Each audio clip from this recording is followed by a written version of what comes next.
para sa mga sasakyang may kargang agricultural products ipatutupad simula ngayong araw.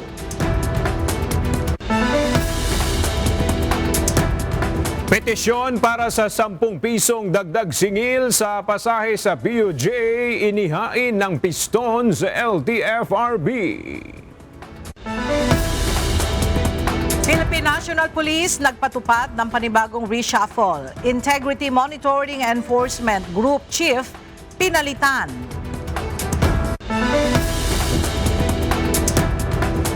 Driver ng PNP Coaster na nakapanggaan ng bus sa EDSA Busway humingi ng pasensya.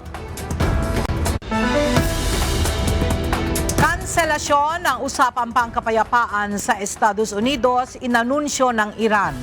Strait of Hormuz muling isasara.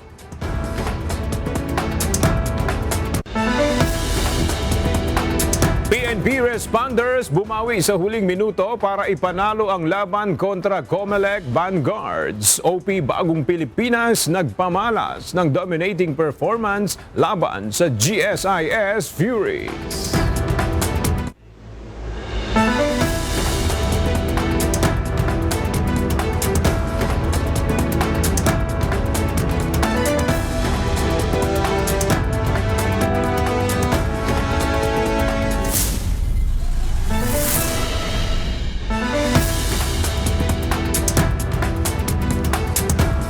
Magandang tanghali mga kasangbahay. Ngayon po ay araw ng Lunes, April 20, 2026. Tayo po ay sabayang napapakinggan sa Radyo La Verdad 1350, ang UNTV Radio. At una sa mga balita ngayong tanghali.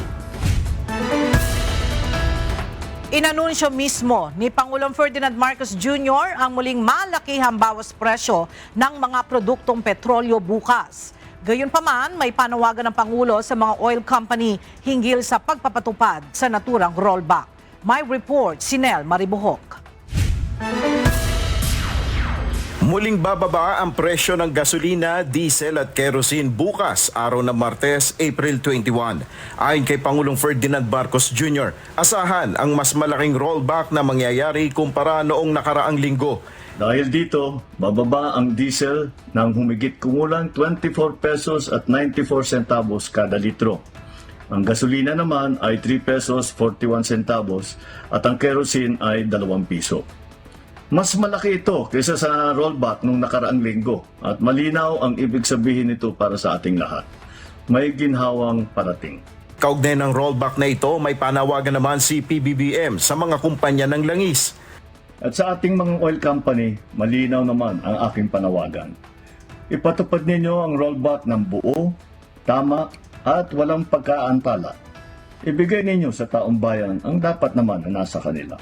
Hinimok naman ng Pangulo ang publiko na magsumbong sa Department of Energy para sa anumang reklamo at agad-anya nila itong aaksyonan.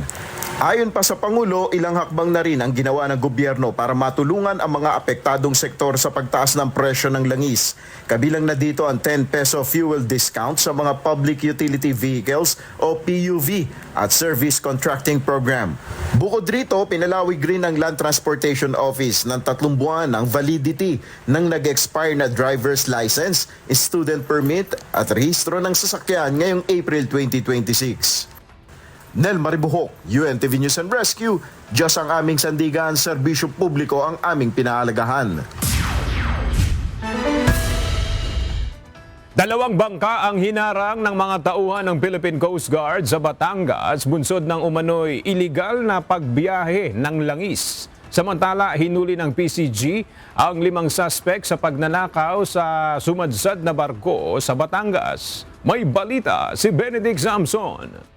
2 motorbangka ang hinarang ng mga tauhan ng Coast Guard Station Batangas noong Biyernes, April 17 sa karagatang sakop na Nasugbu dahil sa kawalan ng safety, security and environmental number. Nang inspeksyonin, dito nakita ng mga tauhan ng PCG ang ilang pumps at containers na hinihinalang ginagamit umano sa iligal na pag-aangkat ng langis. Ayon sa PCG, sa kasagsagan ng operasyon, tinanggapang tumakas ng mga nakasakay sa isang bangka. Ngunit naabutan din ito ng mga Coast Guard sa karagatang sakop ng Lian, Batangas. Na-turnover na sa mga otoridad ang mga naarestong crew na posibleng maharap sa administrative violations dahil sa pagbiyahe ng walang clearance mula sa PCG at walang dalang kaukulang dokumento. Samantala, naaresto naman ng mga tauhan ng Coast Guard Substation Batangas City ang nasa 5 sospek na itinuturong sangkot sa pagnanakaw sa sumadsad na barko sa Barangay Kuta, Batangas City noong April 17. Ayon sa investigasyon ng PCG, umakyat sa grounded vessel ang mga sospek kung saan tinutukan nito ng patalim ang mga cadet on board at crew ng nasabing barko at kinuhang ilang mga bakal at generator wirings. Sa isinagawang hot pursuit operations, 4 ang naaresto ng mga otoridad habang ang isa naman ay isinuko ng pamilya nito. Hawak na ng mga otoridad ang mga naarestong sospek na posibleng maharap sa reklamong robbery and grave threat. Benedict Samson, UNTV News and Rescue. Diyos ang aming sandigan, serbisyo publiko ang aming pinahahalagahan. Magsisimula na ngayong araw ang pagpapatupad ng libreng toll sa lahat ng mga expressway sa bansa para sa mga sasakyang may kargang pagkain at agricultural products. Ayon sa Department of Transportation, pumayag ang mga major toll concessionaires na magbigay ng toll relief sa truckers industry at mga magsasaka sa gitna ng krisis at para matiyak ang abot kayang presyo sa mga pagkain at iba pa produktong pang-agrikultura. Para makakuha ng libreng toll, sinabi ng ahensya na lahat ng mga naturang sasakyan ay accredited ng Department of Agriculture at may RFID sticker. Makukuha ng mga ito ang mga rebate sa kanilang mga RFID accounts linggo-linggo kung saan makatitipid sila ng 600 hanggang 1,800 pesos depende sa vehicle class. Target na ipatupad ang toll exemption sa loob ng 1 buwan, ngunit maaari pa rin ito mapalawig depende sa review, assessment at pag-uusap ng mga otoridad.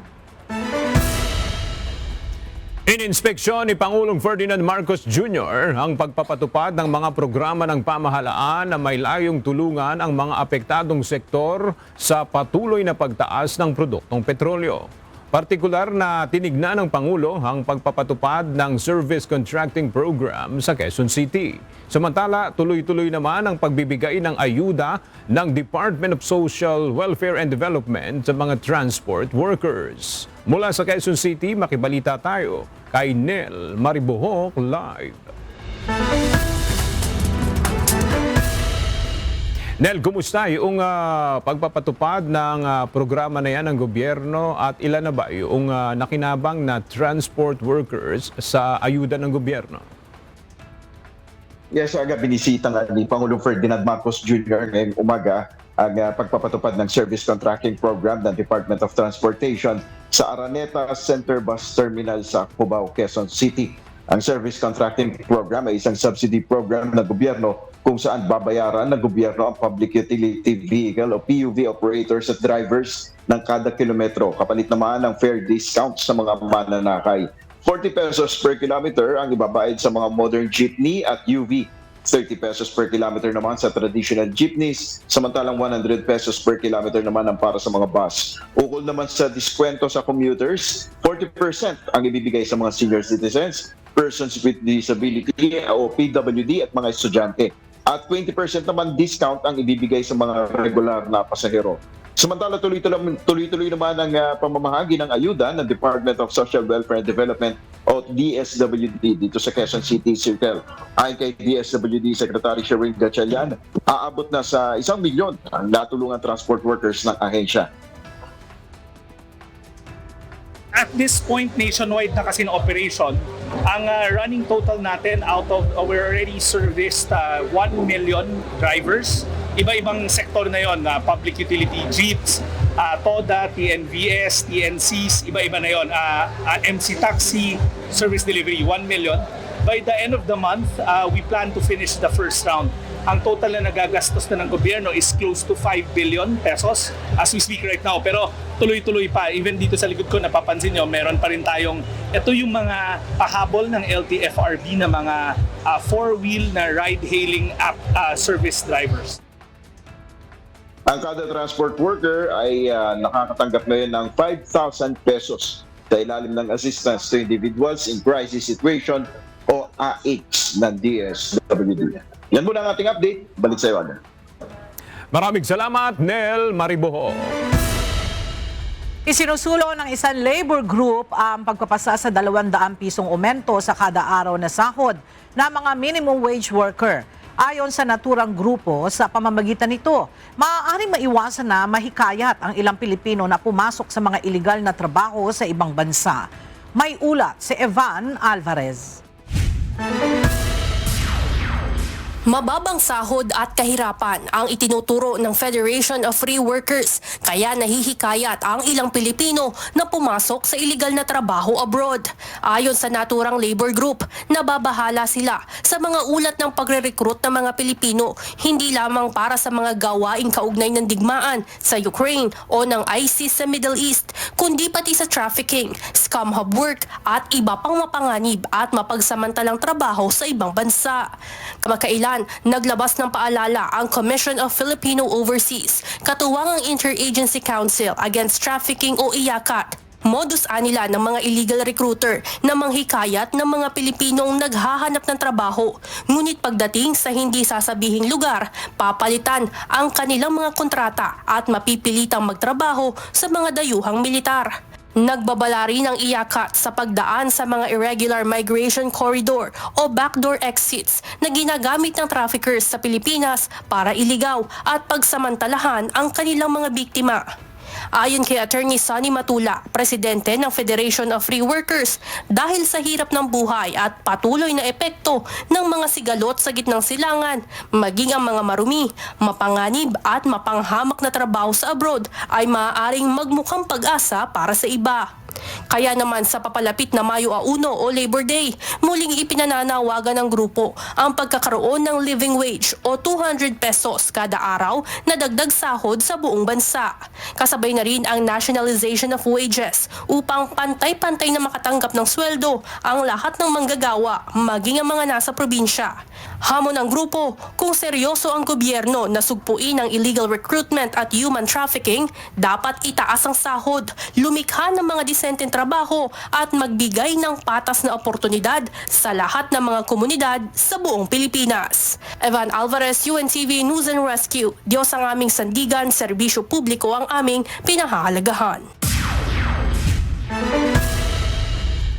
Nakatakdang mag-ipon-ipon sa Biyernes, April 24, ang mga guro at iba pang mga nasa education sector. Layo nito na ipaabot sa pamahalaan ang kanilang panawagan na 15,000 pesos na dagdag sahod para sa mga public school teachers sa lahat ng rehiyon sa buong bansa.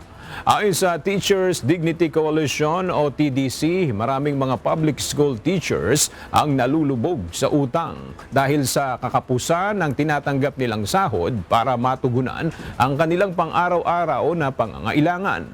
Giit ni TDC National Chairperson Benjo Basas, walang sino mang guro ang dapat na mabaon sa utang at ito ay hindi lamang usapin ng kabuhayan kundi pati na ang dignidad ng mga teacher.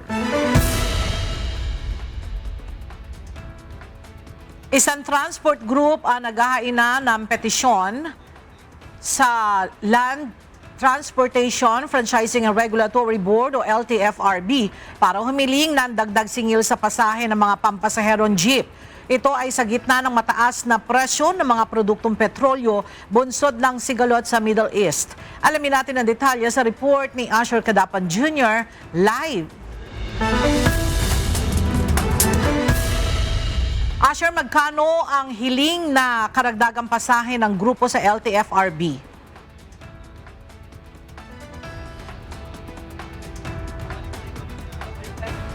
Alright, balikan po natin ang pag-uulat niyan ni Asher Cadapan Jr. Idinadaing ng ilang riders ang pahirapan na sistema sa pamamahagi ng cash relief assistance ng Department of Social Welfare and Development o DSWD. Samantala, nagpaabot ng pakikiramay ang ahensya sa naulilang pamilya ng rider na nasawi noong Sabado habang nakapila para makakuha ng ayuda. May ulat si Joanano. Dinagsa ng libu-libong mga motorcycle taxi at delivery riders ang isinagawang special payout day nitong weekend para sa mga hindi pa nakakakuha ng cash relief assistance mula sa Department of Social Welfare and Development o DSWD. Marami sa mga rider ang pumila mula pa ng madaling araw noong Sabado para lamang makakuha ng ayuda. Sa Quezon City Memorial Circle na isa sa mga itinalagang payout center, isang rider ang naiulat na nasawi habang naghihintay na makakuha ng 5,000 pesos na cash assistance. Sa pahayag na inilabas ng DSWD kahapon, kinumpirma nito ang malungkot na pagpanaw ng nasabing motorcycle taxi rider.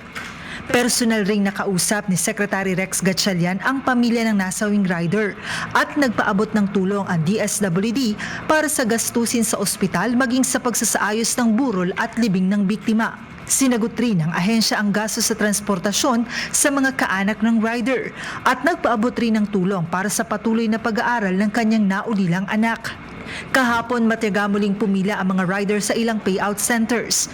Bagaman nakakuha ng ayuda, daing ilan, sana ay magkaroon ng maayos at mabilis na sistema sa pamamahagi ng cash assistance. Sa pagbibigayan naman po ng ayuda, aminin naman natin sa hindi, medyo may kabagalan po talaga ang sistema.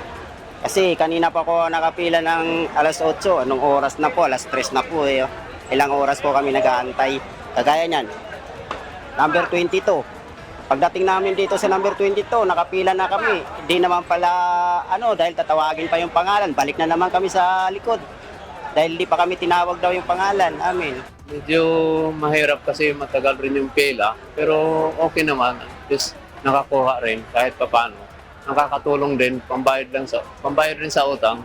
Kung pwede po sana, para hindi ganong siksikan at haba ng oras ng pila, siguro by municipality na lang. Total, yung ibang mga DSWD ng mga municipality, bakante naman sila. Siguro pagka ganito kasi, hindi siya, matagal siya, hindi siya systematic.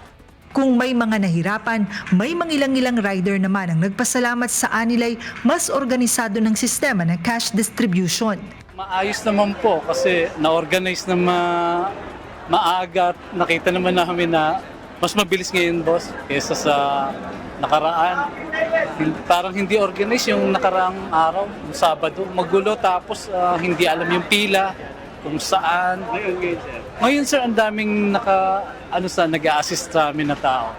Muli namang binigyang diin ng DSWD na nais nilang masiguro na pawang mga karapat-dapat at mga lehitimong benepisyaryo lamang ang mabibigyan ng ayuda. Kami po ay humihingi pa rin ng pag-unawa. Ako personally who is handling the program for a 2 months round ng pagbibigay, patuloy nating inaaral yung ano ang best possible means to really ensure that the right assistance is being given to the right person for the right purpose.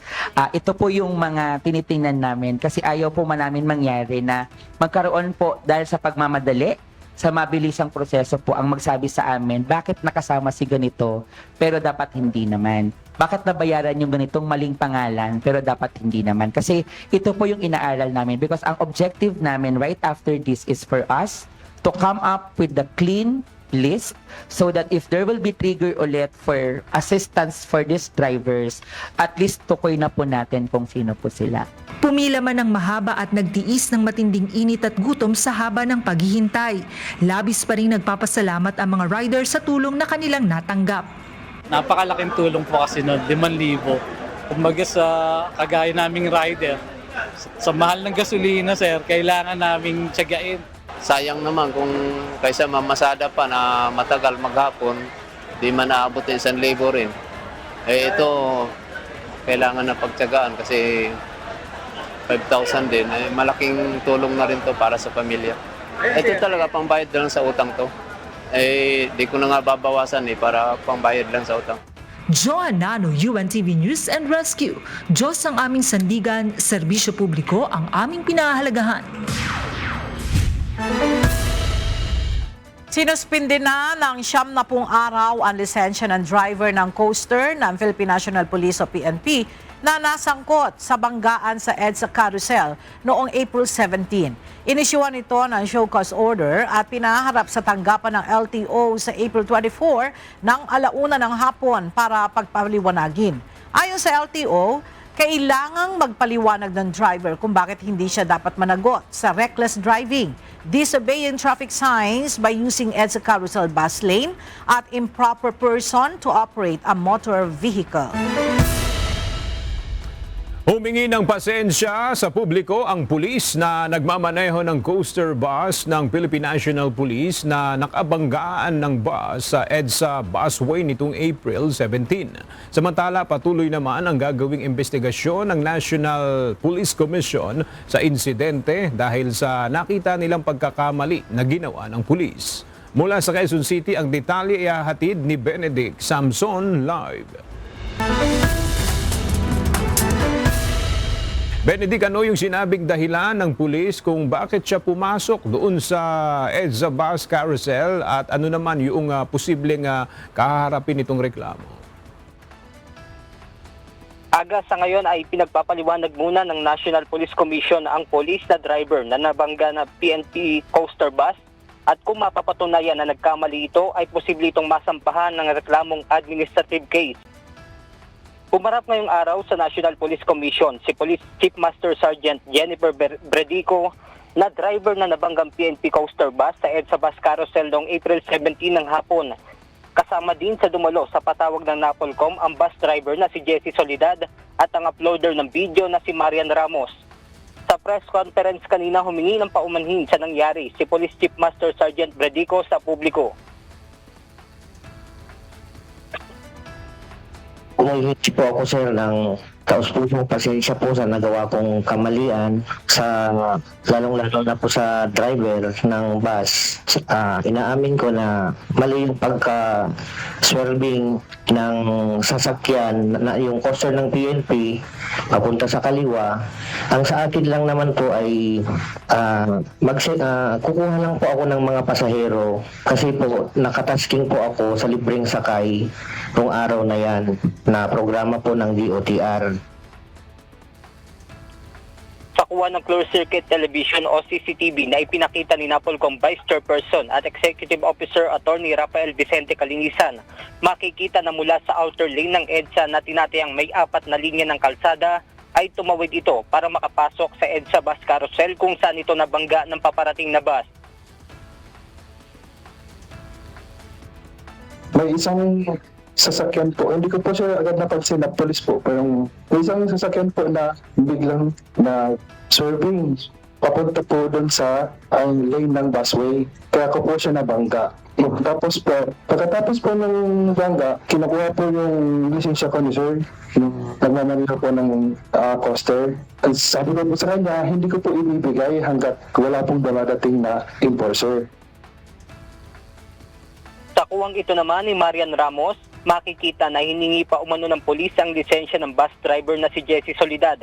Bagay naman na ikinadismaya ni Attorney Calinisan. Isang malaking kahihiyan itong ginawa na itong sarentong ito. Totoo lang. A while ago, behind closed doors, we were talking.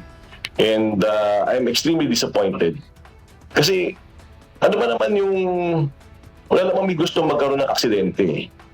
Pero ano ba naman yung nagpakumbaba na lang tayo na nagsabi na lang tayo ng sorry at dahil tayo naman ang may kasalanan. Aga muli naman nagpaalala ang NAPOLCOM sa publiko na huwag matakot na i-report sa kanila ang isang alagad na nagkaroon ng pagkakamali at pagtitiyak din ng NAPOLCOM na hindi nila ito kukonsintihin. At yan mo ng ating update mula rito sa Quezon City. Balik sa inyo dyan, Aga. Maraming salamat, Benedict Samson. Nagpatupad ng panibagong balasahan ang pambansang pulisya matapos na palitan ang pinuno ng Integrity Monitoring and Enforcement Group o IMEG. Mula kay Police Brigadier General Bonard Briton, inilagay sa pwesto si Police Brigadier General Rex Arvin Malimban. Bukod kina Briton at Malimban, nakasama din sa balasahan ang 4 na police colonel. Epektibo ang reshuffle ngayong araw, April 20, 2026.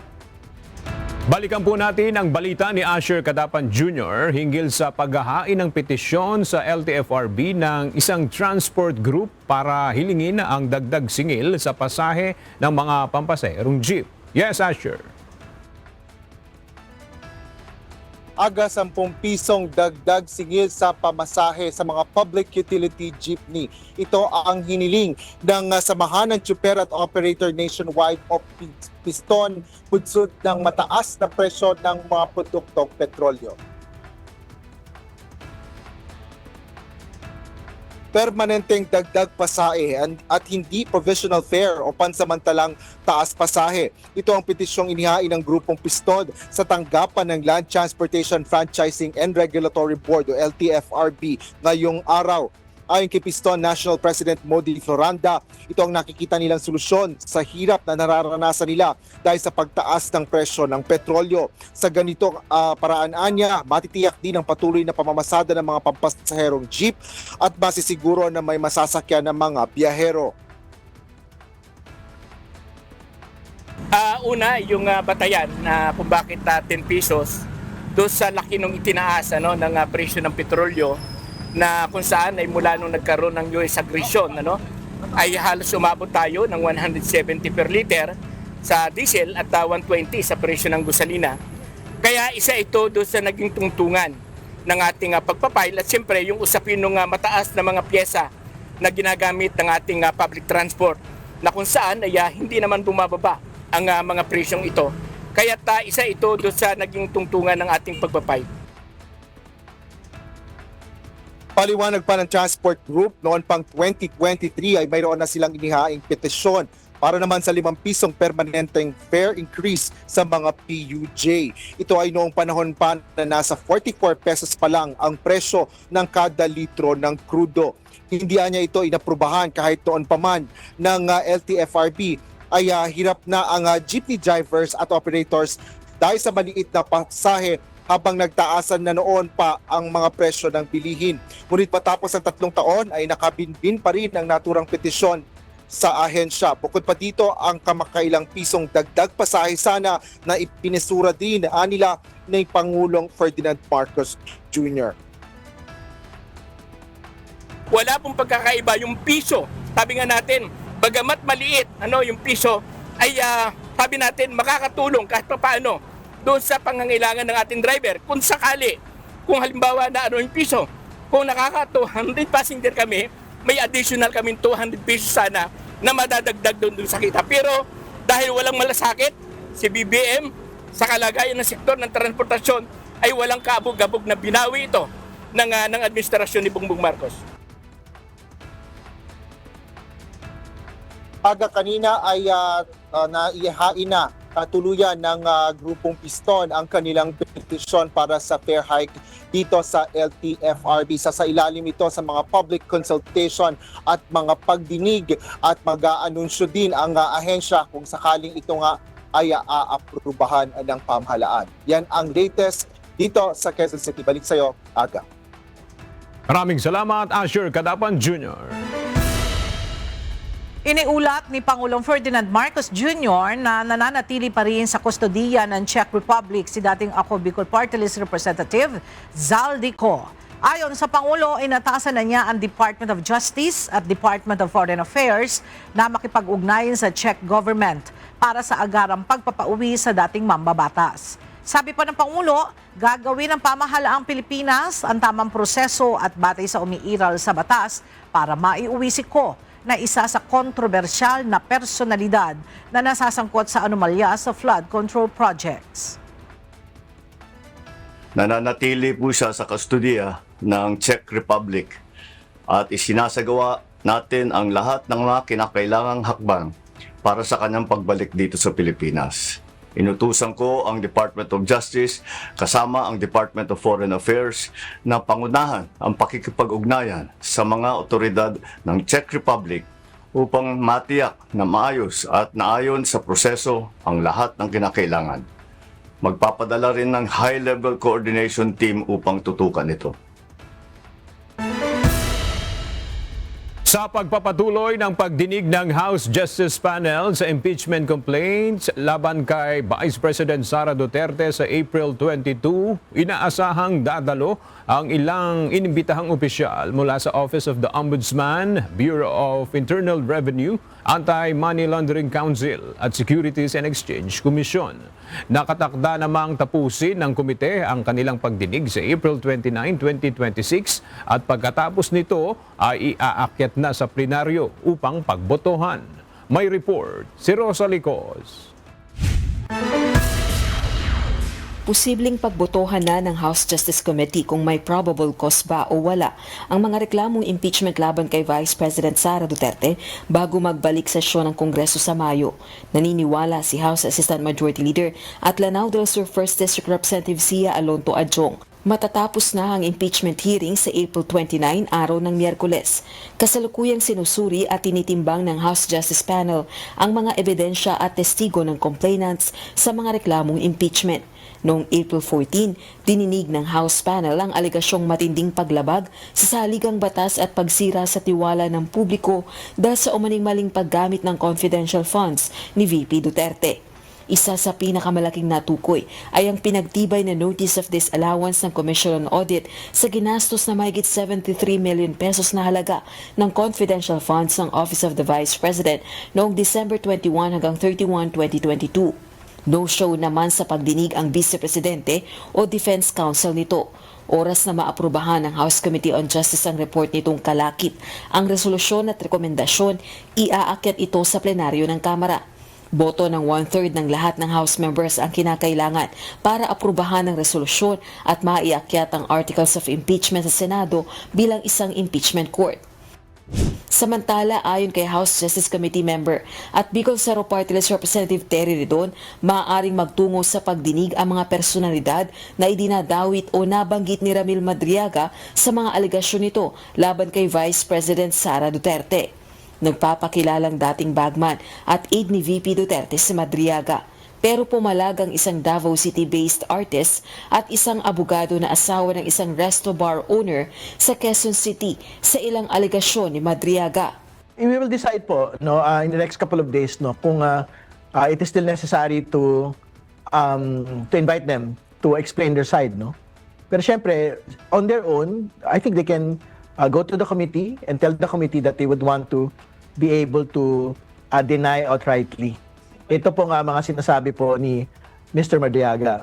Particularly, yung pong doon sa bar owner. Kasi katulad ho ng binabanggit nila on social media, talagang nasasama ho talaga yung mga pangalan ho nila dito po sa bagay po na ito. Sa April 22 ang susunod na pagdinig ng House Justice Panel kung saan imbitado ang mga kinauukulang opisyal ng Office of the Ombudsman, Bureau of Internal Revenue, Anti-Money Laundering Council at Securities and Exchange Commission. Kaugnay ito ng alegasyong matinding paglabag sa ligang batas at pagsira sa tiwala ng publiko ni VP Duterte dahil sa umano'y pagkamal ng yaman at pagpalyang ideklara ang lahat ng ari-arian.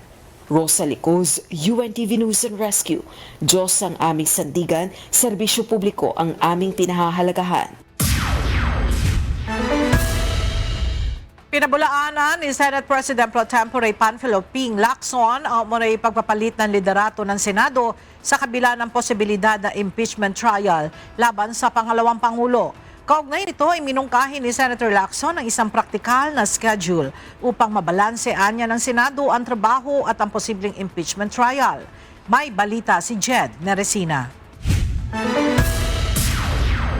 Tiniyak ni Senate President Pro Tempore Panfilo Ping Lacson na walang nakikitang banta sa kasalukuyang liderato ni Senate President Vicente Tito Sotto III sa kabila ng mga usap-usapan tungkol sa posibleng impeachment trial laban kay Vice President Sara Duterte. Ipinaliwanag ni Senator Lacson na normal na ang pagkakaroon ng mga pagtatangka para sa palit liderato sa Senado dahil laging may nagtatangkang gumalaw lalo na tuwing sumasapit ang session break. Ayon sa senador, ang mga ganitong uri ng gapangan o pagpaplano ay karaniwang nangyayari kapag walang pasok ang Kongreso. Ngunit nananatiling solido ang kanilang hanay sa majority bloc at maayos aniya ang pamamalakad ni SP Sotto. Ngunit bilang paghahanda sa posibleng pag-transmit ng impeachment case mula sa Kamara patungong Senado, ibinahagi ni Senator Lacson na nagsimula na silang sumailalim sa isang crash course o briefing tungkol sa mga legal na usapin. Particular nilang pinag-aaralan ni Senator Soto ang Rules of Court at ang Revised Rules on Criminal Procedure dahil sa mga suppletory applications nito sa gagawing paglilitis. Dagdag pa ng senador, aktibo rin siyang kumukonsulta sa mga retiradong mahistrado at mga legal expert upang matiyak na magiging maayos ang kanilang pagganap bilang mga hukom sa naturang trial.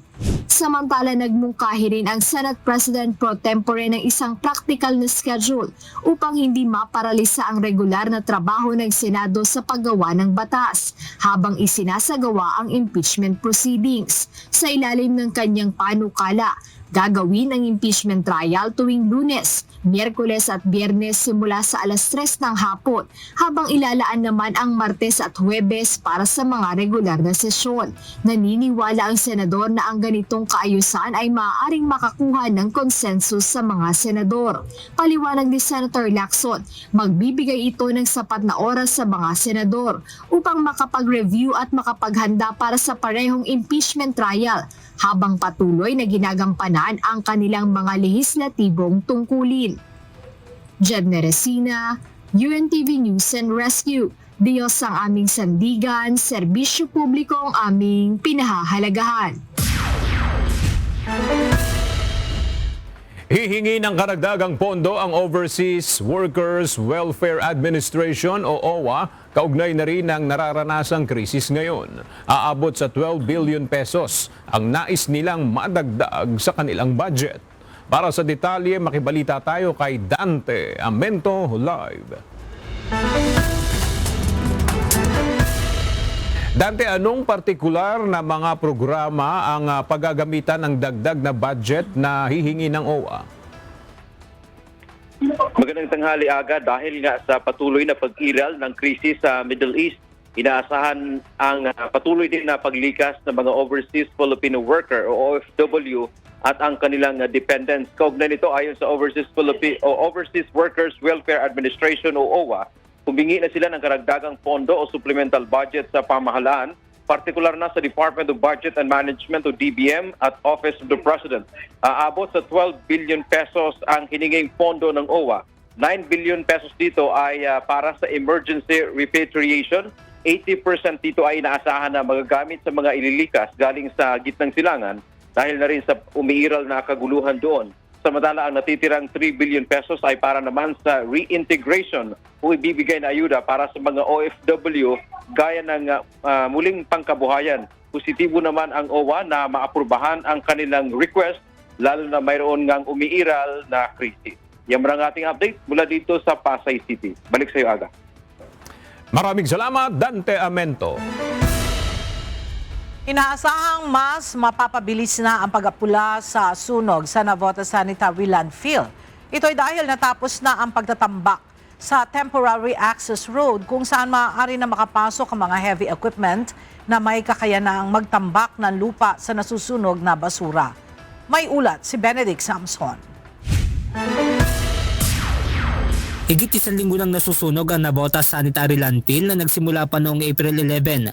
Ayon sa mga eksperto, methane gas na nasa ilalim ng basura ang pinagmulan ng sunog. At ang pagtatambak ng lupa lamang ang nakikitang solusyon upang tuluyang maapula ang apoy.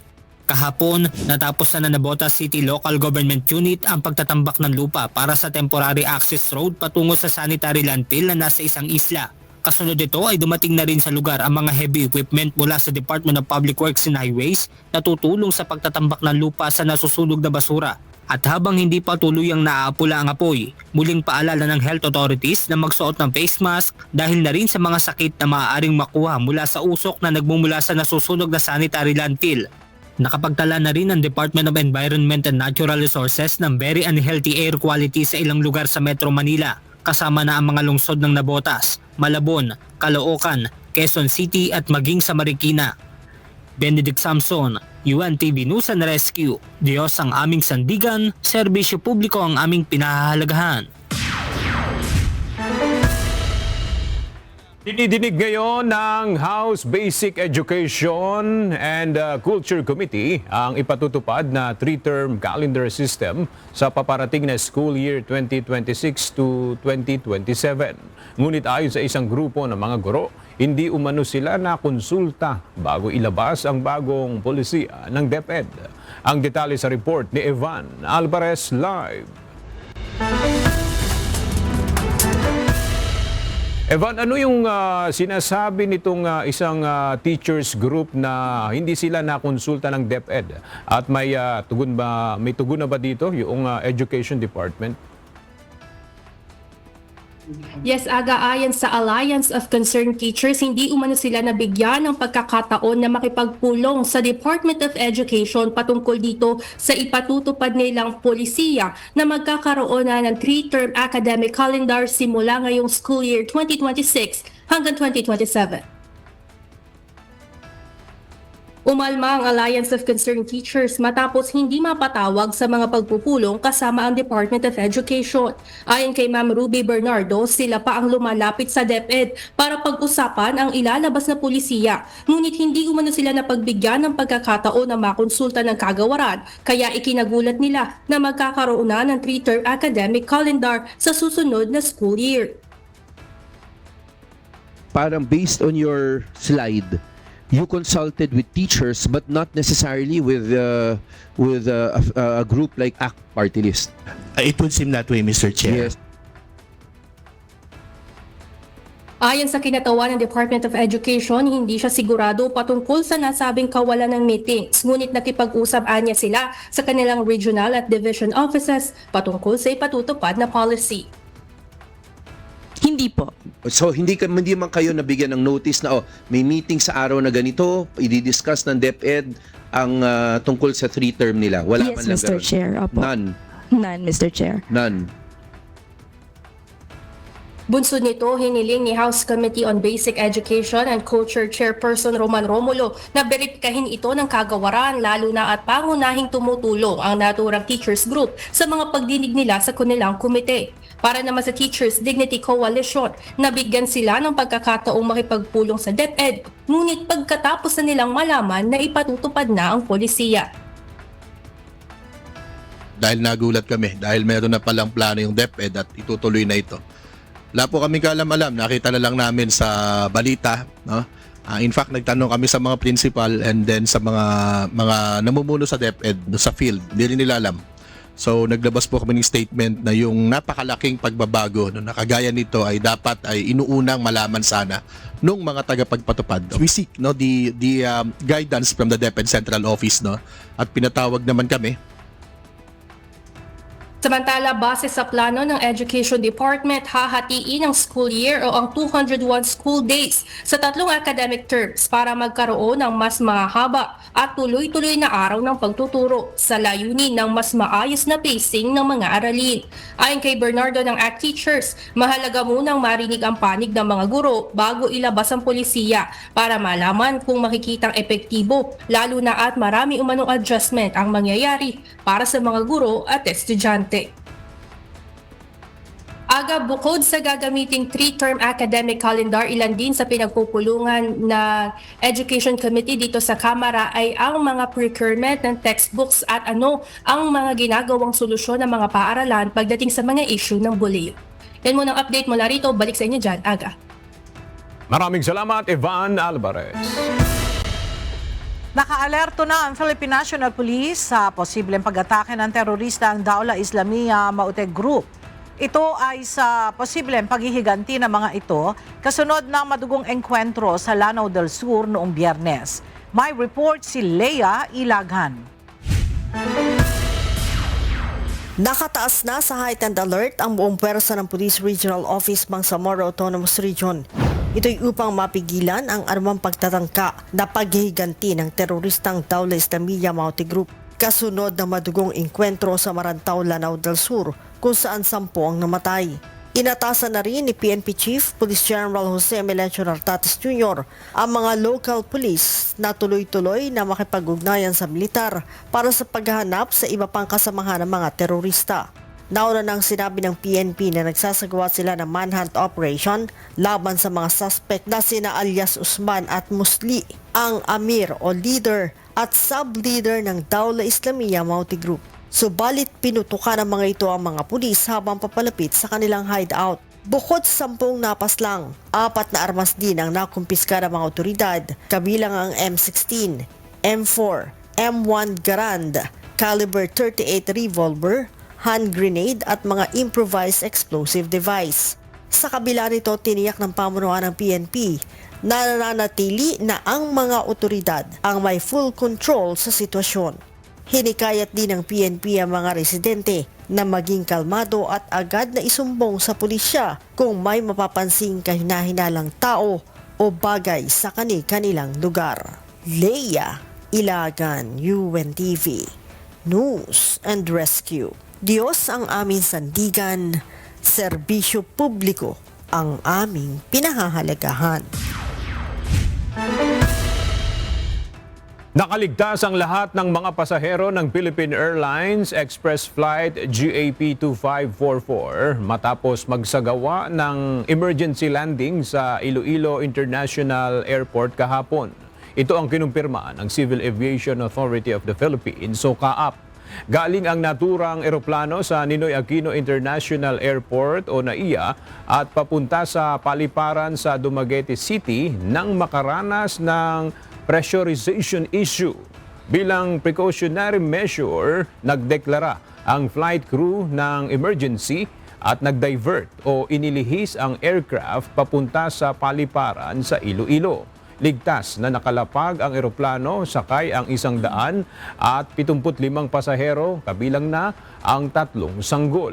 Agad namang rumisponde ang mga airport medical personnel matapos humiling ng medical assistance ang ilan sa mga pasahero. Diniyak naman ng CAAP ang maigting nilang pagbabantay sa sitwasyon at pakikipag-ugnayan sa airline.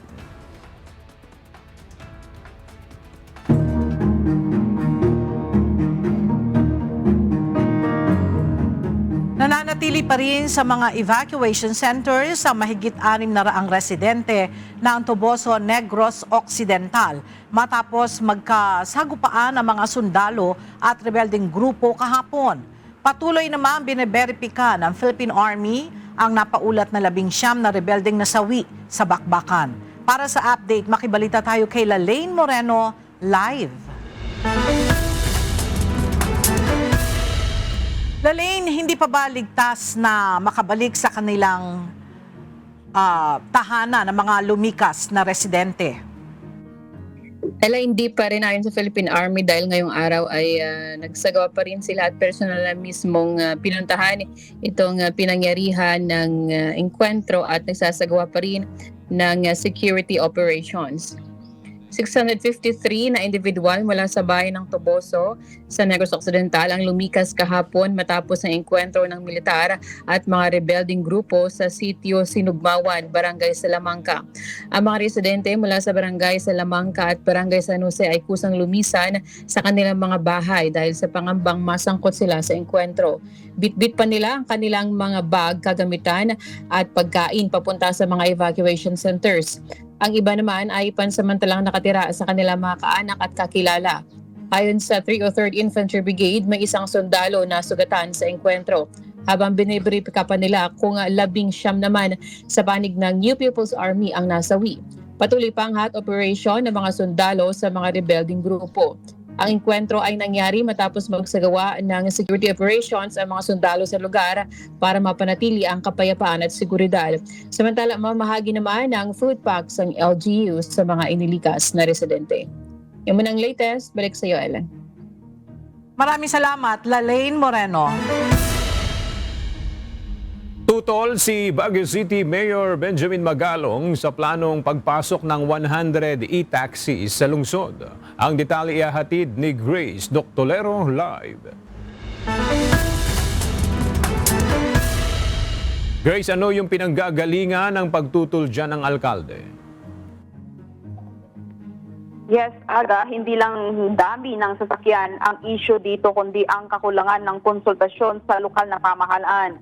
Ayon kay Mayor Benjamin Magalong, hindi raw sila nasasali sa mga desisyon sa franchising na karaniwang nagagawa sa central office ng LTFRB.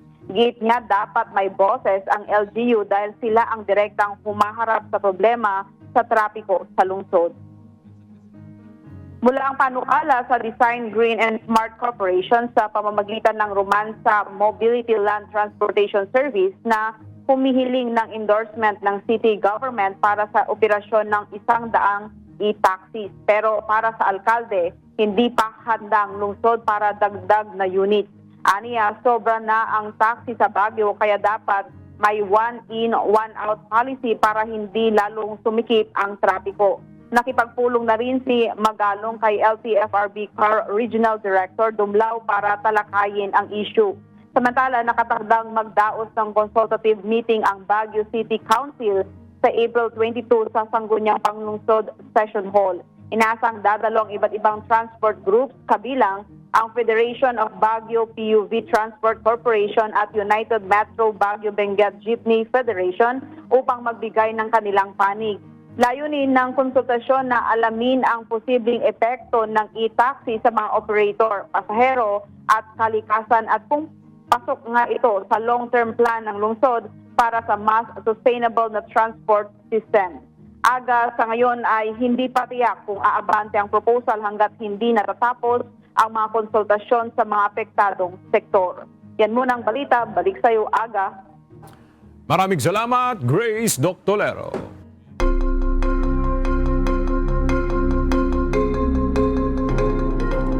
Opisyal nang kinansela ng Iran ang lahat ng negosasyon sa Estados Unidos. Sa pahayag ng tagapagsalita ng Iran Armed Forces na si Ebrahim Zolfagari, sinabi nito na kanselado na ang usapang pangkapayapaan at muling isasara ang Strait of Hormuz. Sinabi rin nito na naka-full alert sila at handa sa anumang agresyon mula sa kabilang panig. Muling tumaas ang tensyon sa pagitan ng dalawang bansa nang magpaputok ng warning shot ang US Navy laban sa cargo ship ng Iran nang subukan nitong tumawid sa naval blockade at kumpiskahin ang naturang vessel.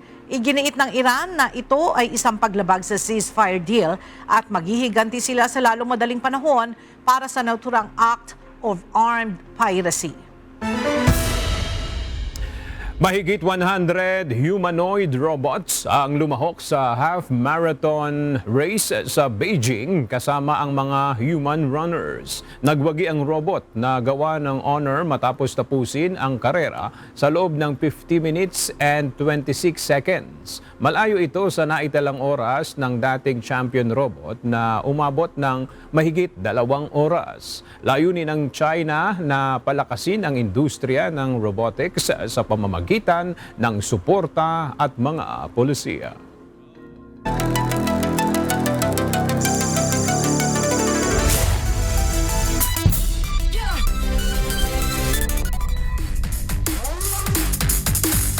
Wagi ang PNP Responders, OP Bagong Pilipinas at AFP Cavaliers sa triple header match ng Season 12 ng UNTV Cup kahapon. Nakabawi sa huling bahagi ng laro ang PNP Responders at AFP Cavaliers sa kanilang katunggali habang ang OP Bagong Pilipinas naman ay nagpamalas ng dominating performance. Narito ang report ni JP Nunez.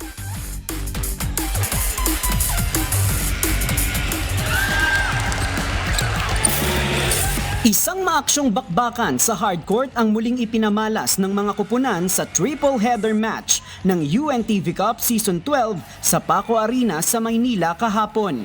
Nagtuos sa first game ang PNP Responders at Comelec Vanguards. Naging mainit sa simula ang Comelec Vanguards para tambakan ng double-digit na kalamangan ang PNP Responders sa first quarter pa lang ng laban. Subalit sa second quarter, mas lumamang sa opensa ang PNP Responders para bawiin ang kalamangan at iwan ng 1 puntos ang Comelec Vanguards sa score na 39-38. With more than 3 seconds remaining, tabla sa 71 na puntos ang dalawang koponan. Palitan ng puntos ang dalawang koponan hanggang sa last 6 seconds of the game na nakakuha ng foul ang PNP responders para sa kanilang tsansang umabante sa Comelec Vanguards.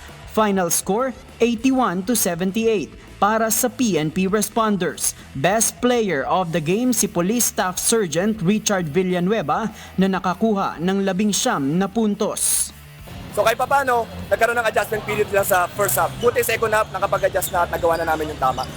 Siguro we plan to mag-alat ng more time sa practice lang naman. Yun naman, sa mental game, malayo pa naman yung liga, yung torneyong to, so hopefully makabawi kami.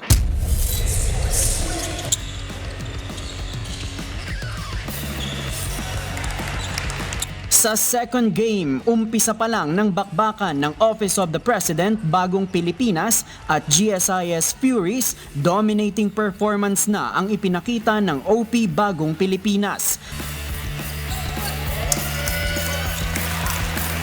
Sa pagtatapos ng first quarter, agad nilang iniwanan ng 16 na kalamangan ang GSIS Furies sa score na 25-9. Hindi na nakabawi pa ang GSIS Furies sa lahat ng quarter ng game at nakuha ng OP Bagong Pilipinas ang big win sa final score na 85-62.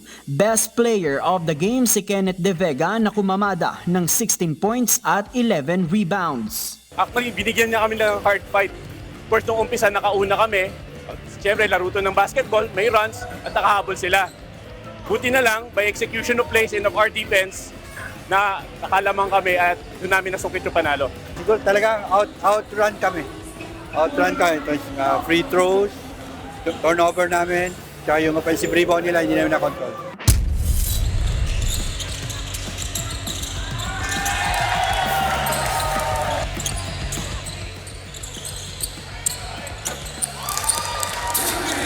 At sa huling game ng triple header match, naiakyat ng DENR Lawin Patrollers sa double digit ang kanilang kalamangan sa first half kontra sa AFP Cavaliers. Pero sa last minute ng third quarter, ilang missed shots at turnover ang nagawa ng DENR Lawin Patrollers dahilan para maidikit ng AFP Cavaliers ang kanilang score sa 61-62 sa pagtatapos ng third quarter. Sa fourth quarter, halos dikit ang laban pero sa huling minuto ay mas naging epektibo ang opensa ng AFP Cavaliers para bawiin ang 19-point deficit ng game sa final score na 78-72. Best player of the game si Darwin Cordero na umambag ng 28 points, 4 rebounds, 3 assists, 2 steals at 2 blocks. Sinabihan lang namin yung pinapractice namin doon sa yung practice namin, gawin lang nila rito kasi sa practice nagagawa naman nila, no? Nagagawa naman na maayos yung depensa, yung opensa. No excuse. Kulang kami ng players. Kulang kami. Pero I think some adjustment, some I think matiwala ako pag makakabalik kami kaagad. Abangan ang susunod na schedule ng games sa official social media accounts ng UNTV Sports. Win in sports, win for charity. JP Nunez, UNTV, News and Rescue. Diyos ang aming sandigan, serbisyo publiko ang aming pinahahalagahan.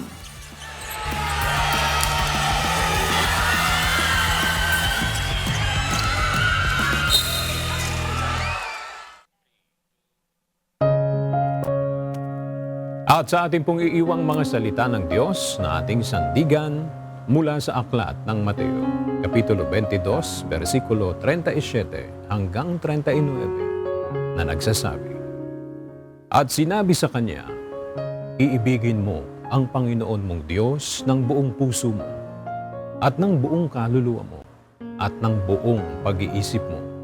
Ito ang dakila at pangunang utos.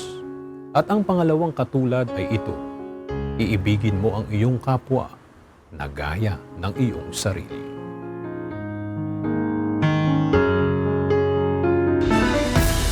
At yan ang mga balita ng aming tinutukan at inaksyonan dahil sa aming pagbabalita. Una, ang pagkalinga sa kapwa. UNTV C News, may balita saan mang panig na ang daigdig.